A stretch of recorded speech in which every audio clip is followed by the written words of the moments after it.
Hi, welcome to another in-home repair video by Stephen Reardon. Today we are going to be doing a leak search, recovering refrigerant, replacing a failed component, doing another leak search, pulling a vacuum, and recharging the system. Some things that you will need to make this repair will be a set of torches, plenty of nitrogen, a set of gauges with the ability to check superheating and subcool, nitrogen regulator for your nitrogen. This system actually uses 410A, so you'll need some virgin refrigerant, a scale, a recovery machine, and a vacuum. To power all that, you may want to have a extension cord as well. To start off, we have checked the workspace for poison ivy and bees. Everything is clear, no danger there.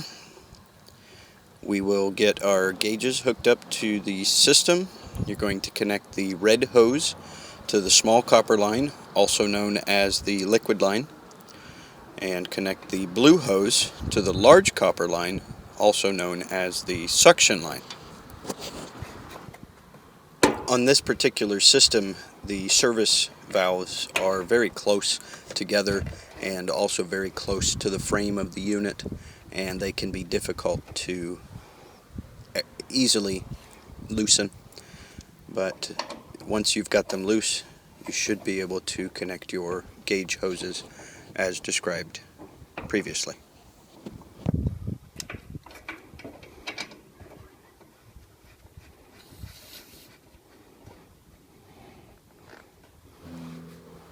As you can see, we have very little pressure on the system, 7.5 pounds.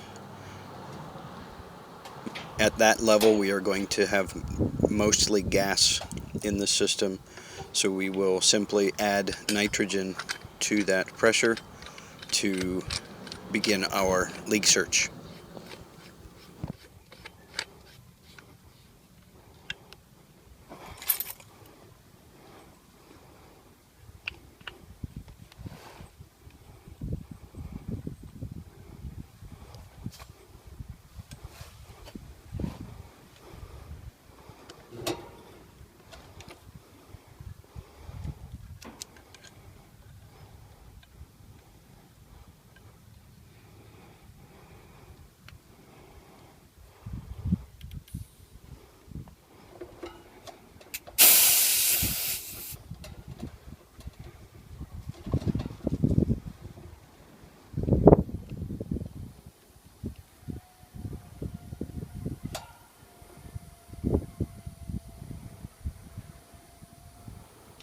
This particular nitrogen tank is mostly empty, but with the VN500 regulator, it is very easy to use even the smallest amount of nitrogen left in the tank with accuracy, making sure that the system will not start as we are playing with it.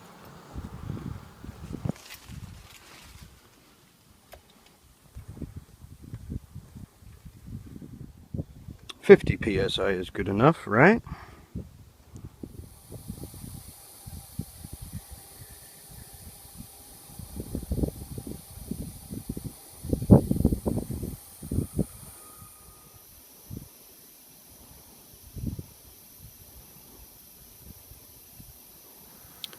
The more pressure that you utilize, the easier a leak will be able to be found. So we're going to try to hit about 350 psi for the nitrogen pressure test. So we've got a pressure drop of 11.5 pounds in about 19 minutes.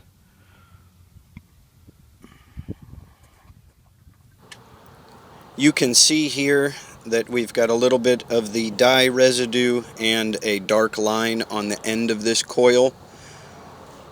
What we are going to do is end up replacing this condenser coil, because that is the only spot that is leaking The oil across the bottom actually appears to have simply been sucked up into the fins.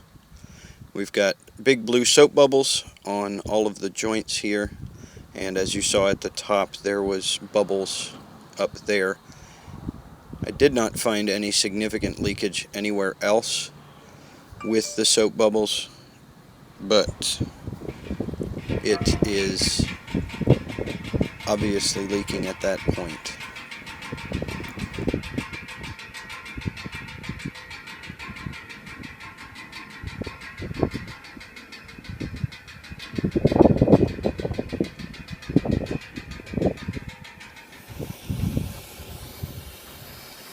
We have recovered the refrigerant within the system, and we have nitrogen in the piping with a constant feed, so that as we are brazing loose the joints, the pipes will stay as clean as possible.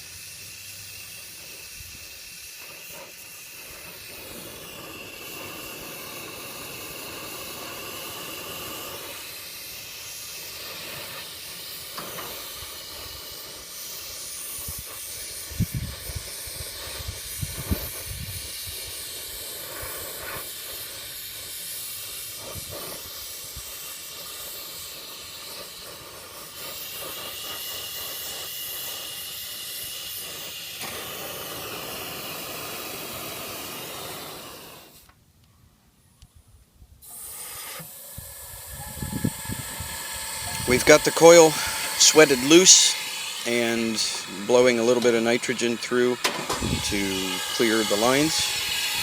We will proceed to remove the coil and replace the filter dryer.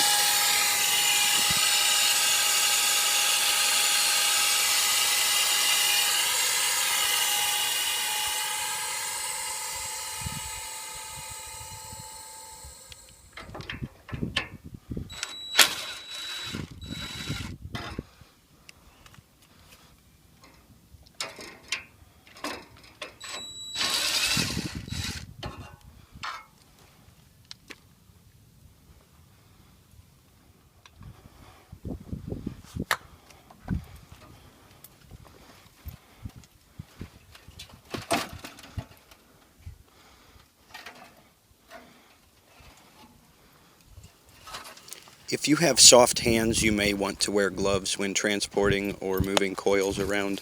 The aluminum fins can be very sharp. I've developed a pretty thick skin over the years, and the fins don't hurt me at all. I was pleasantly surprised to find that Goodman sends a filter dryer with the condenser coil. So we got that clipped off, and we will unsweat the old filter dryer and sweat in the one that came with it before we try to reset the new coil in place.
Once I've got the filter dryer sweated in, I'm going to blow through the lines one more time before I get ready to set the condenser coil.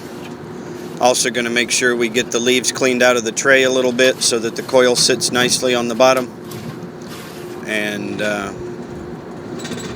keep from plugging up the bottom of the coil.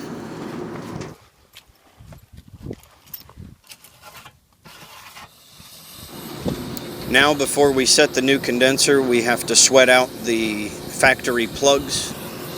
Already released the nitrogen charge in the coil so that we didn't have an explosion of gas when we got the pipes loosened up. Carry the coil over and fiddle around with it to get it to sit down over top of all the stuff sticking up out of the bottom. And we're about ready to sweat it all in.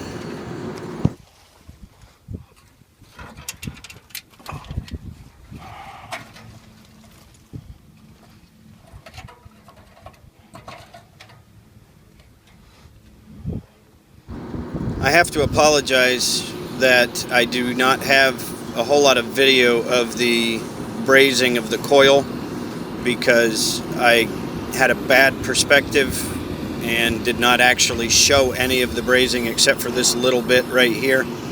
So we've got the liquid line and the suction line sweat in, and we will be shooting up a pressure test, pulling a vacuum, and recharging.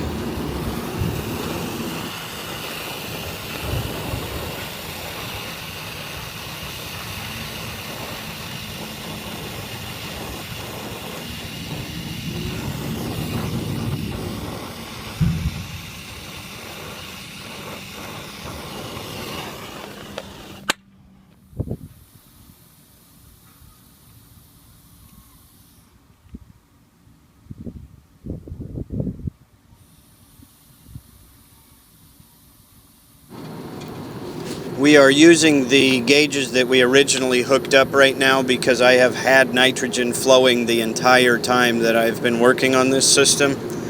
Once we do our pressure test and release the nitrogen pressure, we will change over to the Testo 570 with the large vacuum hose for the vacuum process. But for now, we're going to suffice pressure test with the 550.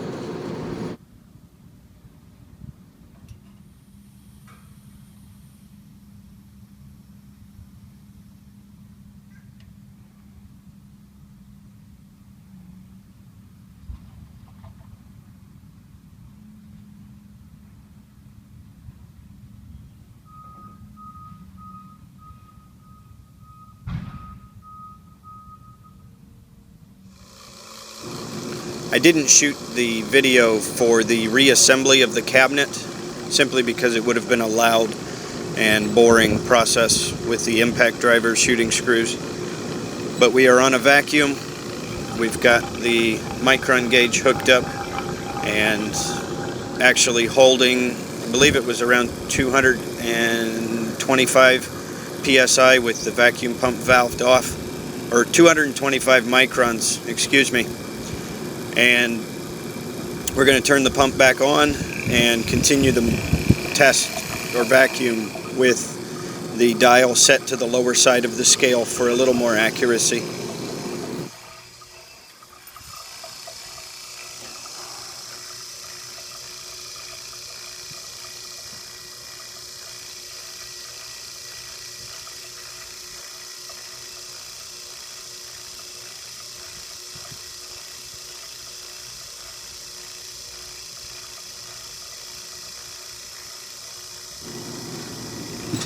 So the vacuum is finished. We are valving off the gauges first before we valve off the vacuum pump, and then we will begin to recharge the system.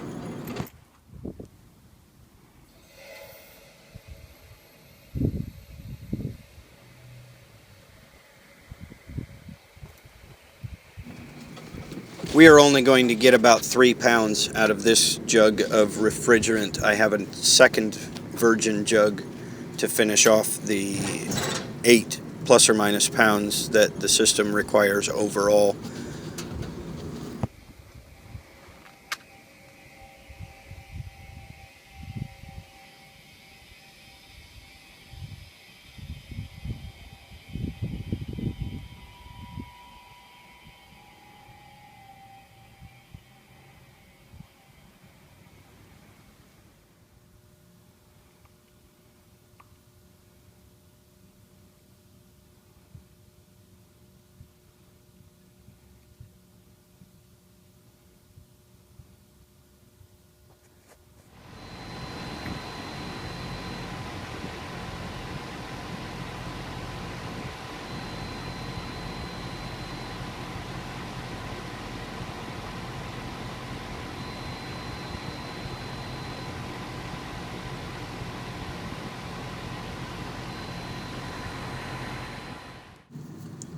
That is about all she wrote, fellas. Got a new condenser coil installed, putting in new Schrader valves, and system is good to go. Thanks for watching. Hope you enjoyed the video. Like, subscribe, comment, and share. Links for my Facebook and Twitter are in the description, as well as my other channels. You can look at me on the weekends when I'm not working, or watch me shoot some guns. I really appreciate your comments. Really appreciate you subscribing and giving me feedback on everything. Thank you so much for watching, and we will see you on the next one.